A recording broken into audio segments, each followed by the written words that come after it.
देखिए, हमारे साथ बिहार बीजेपी अध्यक्ष दिलीप जायसवाल हैं। चुनावी साल में केंद्रीय गृह मंत्री अमित शाह 2 दिवसीय दौरे पर आज बिहार आ रहे हैं। क्या कुछ कार्यक्रम रहने वाला और ये दौरा कितना अहम है? देखिए, माननीय अमित शाह जी, भारत सरकार के गृह एवं सहकारिता मंत्री जी का ये बिहार दौरा बहुत ही महत्वपूर्ण है। और वैसे भी माननीय अमित शाह जी को पार्टी का चाणक्य माना जाता है। सबसे पहले वो जो बिहार के सांसद हैं, विधायक, विधान पार्षद हैं और जो हमारे प्रदेश के प्रमुख पदाधिकारी हैं, उन सभी लोगों से बृहत चर्चा संगठन और आगामी चुनाव को लेकर होगी और सारे मंथन के बाद सब लोगों से फिर सुझाव भी लिया जाएगा। इसके बाद उनका फिर प्रदेश के कोर कमेटी जो पॉलिसी तय करती है, कोर कमेटी, उनके साथ वो बैठक करेंगे और बैठक करने के बाद कल फिर सहकारिता आंदोलन से जुड़े हुए लोग से बापू सभागार में उनकी एक बृहत बैठक है और वहीं से गोपालगंज जाएंगे। गोपालगंज में बदलता हुआ बिहार की चर्चा विशाल जनसभा में वो करने वाले हैं। सर, फिर कल सीएम आवास में एनडीए के प्रमुख नेताओं की भी बैठक है। गोपालगंज से लौटने के बाद मुख्यमंत्री आवास में वहाँ पर एनडीए के शीर्षस्थ नेताओं के साथ बैठक है और उस बैठक के बाद फिर वो दिल्ली के लिए रवाना होंगे।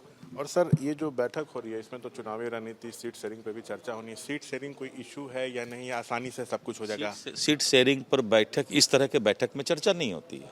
सीट शेयरिंग पर जब भी चर्चा होती है तो सभी पार्टी के राष्ट्रीय अध्यक्ष या राष्ट्रीय नेतृत्व बैठकर चर्चा करते हैं। इसलिए इस पूरे क्रम में जो है किसी तरह की वो चर्चा नहीं। कल भी एनडीए बैठक में इस पर किसी तरह का इस पर कोई चर्चा। अच्छा सर, नीतीश की अगुवाई में आप लोग को लड़ना है, ये तय है?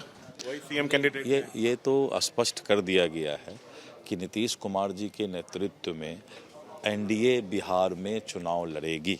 और सर, टारगेट क्या है, कितने सीटों का? नहीं, टारगेट मैंने कहा कि हमारा टारगेट 243 में 243 सीट हम कैसे जीते, इसके लिए हम तैयारी कर रहे हैं। इसी बीच आरजेडी की तरफ से एक बड़ा दावा किया गया है कि नीतीश अचेता अवस्था में हैं, बीजेपी का आलाकमान इससे परेशान है। सो अमित शाह आ रहे हैं तो सत्ता हस्तांतरण की प्रक्रिया शुरू होगी। बिहार में बीजेपी अगले 6 महीने के लिए अपना सीएम बनाना चाहती है नीतीश को हटाकर। इसमें कितना दम इस तरह? देखिए, आरजेडी के पास अब कोई काम नहीं है, बेरोजगारी है आरजेडी के पास।